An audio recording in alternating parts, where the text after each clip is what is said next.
తమిళనాడు రాజకీయాల్లో సమీకరణలు వేగంగా మారుతున్నాయి. పాత ద్రవిడ పార్టీలు పాతుకుపోయినా పనైపోయిందంటున్నారు విజయ్. మే 4న సోమవారం ద్రవిడ నేలపై పేలబోతోంది బిగ్ బాంబ్.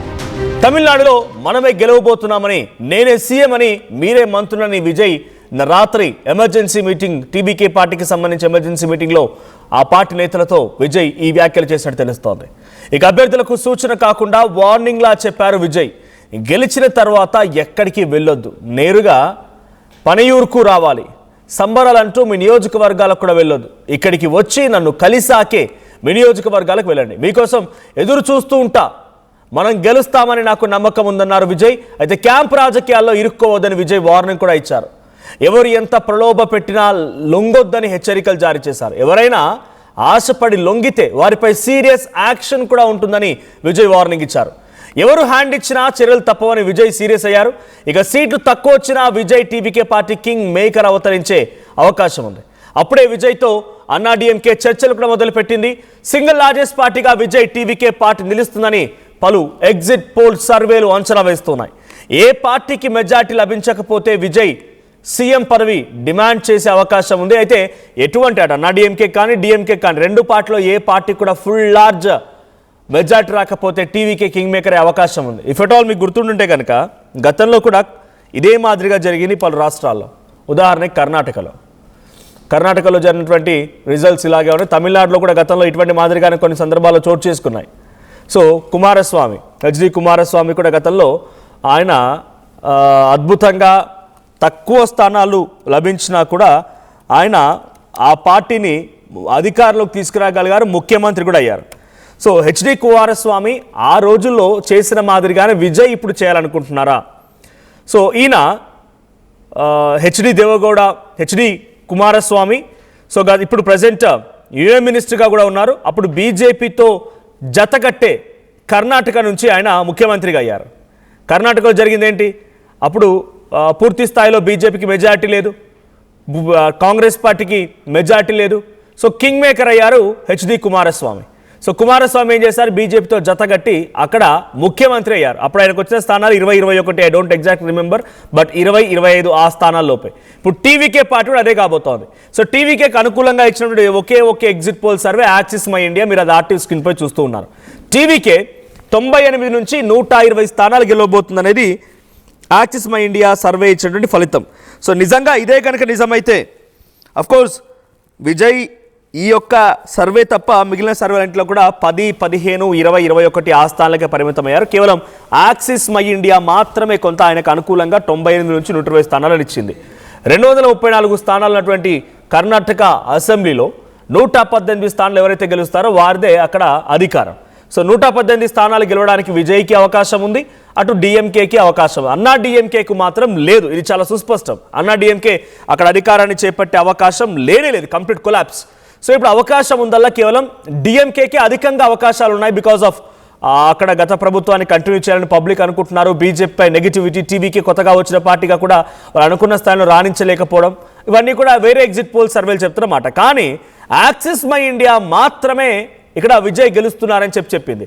అయితే ఒకవేళ కనుక నిజంగా అదే అయితే, లేదు హంగ్ లాంటిది ఏర్పడినా మనమంతా కలిసికట్టుగా ఉండాలి.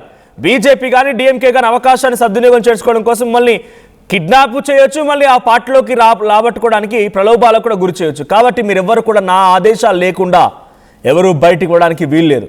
మీరు గెలిచిన తర్వాత సంబరాలని ఇంకోటని నియోజకవర్గాలకు పరిమితం అవ్వకుండా మీరు తప్పకుండా ఇక్కడికి రావాల్సిందే. వచ్చినని కలిసిన తర్వాతే ఇంకేదైనా చేయాలి. క్యాంపు రాజకీయాలకి తావు లేదు అంటున్నారు విజయ్. సో క్యాంప్ రాజకీయాలకి వెళ్ళడానికి అవకాశం లేదు, మీరు డెఫినెట్గా ఇక్కడ రావాల్సిందే. ప్రజాస్వామ్యబద్ధంగా మనం ప్రజలిచ్చిన తీర్పుని శిరసా వహించాల్సిందే అంటున్నారు విజయ్. ఒకవేళ నిజంగా లార్జెస్ట్ పార్టీగా వస్తే మనమే అధికారంలో ఉంటాం, నేనే సీఎం, మీరే మంత్రులు.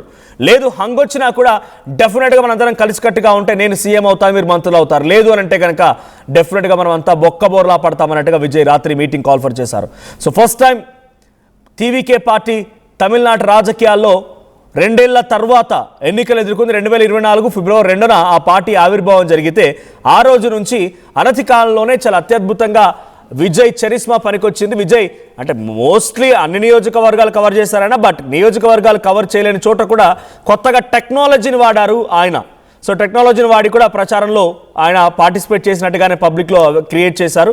సో కొంత యంగ్ జనరేషన్స్ కానీ జెన్జీస్ కానీ లేదంటే కొంతమంది పబ్లిక్ ఎడ్యుకేటెడ్ పబ్లిక్ కానీ వాళ్ళంతా కూడా డిఎంకే పరిపాలన చూశారు, అన్నా డిఎంకే పరిపాలన చూశారు.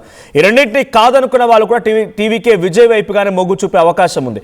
ఒకవేళ విజయ్ డైరెక్ట్గా ఈ యాక్సిస్ మై ఇండియా ఇచ్చే సర్వే ప్రకారంగా గెలిస్తే గెలవచ్చు, అది చూడాలి మరి మే 4th ఏం జరుగుద్ది అనేది. సో ఒకవేళ కాకపోయినా కూడా 20-25 స్థానాలు వచ్చినా అటు పూర్తి స్థాయి మెజారిటీ ఏ పార్టీకి రాకుండా ఆగిపోయినా కూడా డెఫినెట్గా ఆయన చేతులు కలిపేటువంటి పార్టీ ఏది ఉంటుందని మీరు అనుకుంటున్నారు కామెంట్ చేయండి. బట్ నా అంచనా వరకు అయితే ఏ డిఎంకే మీద అయితే ఆయన వ్యతిరేకంగా మాట్లాడుతూ ఎన్నికల బరిలో దిగారో ఆ డిఎంకేకి మళ్ళీ మద్దతుగా వెళ్ళి పార్టీని అక్కడ కలిపి షేర్ చేసుకునే అవకాశం వెళితే లేదు. ఆఫ్కోర్స్ ఒకవేళ కలుస్తానని వెళ్ళినా కూడా స్టాలిన్ కాకుండా ముఖ్యమంత్రి పదవి అయితే ఆఫ్కోర్స్ 100% ఇవ్వరు. సో ఇక్కడ ఏం కావచ్చు, మళ్ళీ అన్నా డిఎంకే బీజేపీతో ఉన్నటువంటి ఆ పొత్తుని డైరెక్ట్గా టీవీకే విజయ్ అందులో కలిసి బీజేపీ సాక్రిఫైస్ సిద్ధంగా ఉంటుంది. అవసరమైతే మీరు సీఎం అయినా పర్వాలేదు, కానీ మాకు రాష్ట్రం కావాలి. ఎందుకంటే ఆయన సీఎం అయిన తర్వాత కూడా ఏదో ఒక నెపనెట్టి ఏదో ఒక రకంగా సీఎం పదవిని లాక్కోవచ్చు, కానీ ప్రభుత్వం మొత్తం వస్తుందా? కాబట్టి టీవీకే విజయ్ నువ్వు తీసుకో, నీకు ఎన్ని కావాలని తీసేసుకో. నీకు మంత్రులు కావాలా, ముఖ్యమంత్రి కావాలా, ఇంకేం కావాలి మొత్తం తీసేసుకో, నువ్వు మాతో కలువు, మన ప్రభుత్వాన్ని ఏర్పాటు చేద్దామన్న రకంగా ఫస్ట్గా ముందడుగు వేసేది బీజేపీ అన్నా డిఎంకే పార్టీలు. ఈ రెండు ముందడుగు వేసి విజయ్ని లాక్కుంటాయి. డిఎంకే డైరెక్ట్గా వెళ్ళిపోయి విజయ్ని అడగదు. ఇఫ్ ఎట్ ఆల్ విజయ్ కలిసినా కూడా ఆయన డిప్యూటీ సీఎంకో లేకుంటే మంత్రి పదవి వరకే పరిమితం అవ్వాలి, కానీ ఆయన ముఖ్యమంత్రి అయ్యే అవకాశాలు అయితే చాలా తక్కువ డిఎంకేకి వెళ్తే, స్టాలిన్ పార్టీకి వెళ్తే. సో ఇప్పుడు విజయ్ నిన్న ఎమర్జెన్సీ మీటింగ్ కాల్ఫర్ చేసి ఇవన్నీ డిస్కస్ చేశారు.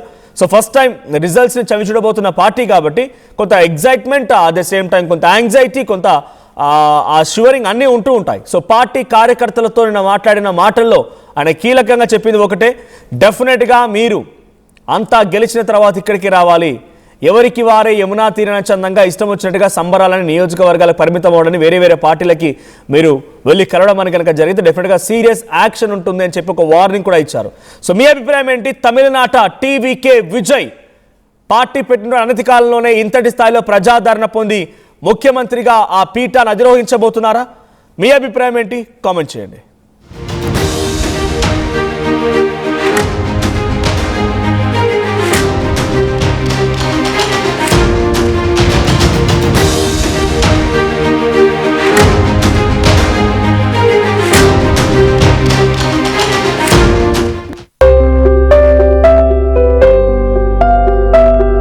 చిన్న చిన్న ఆనందాలు 35 ఏళ్లుగా నా జీవితంలో లేవు. 35 ఏళ్లుగా నేను డైపర్లలో బ్రతికాను. 6 సెంటీమీటర్ల ఫిస్టులా నా మూత్రాశయంలో లీకు కారణమైంది.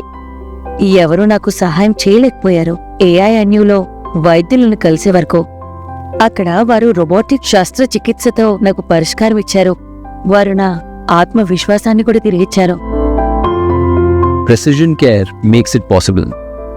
The Center for Robotic Surgery at AINU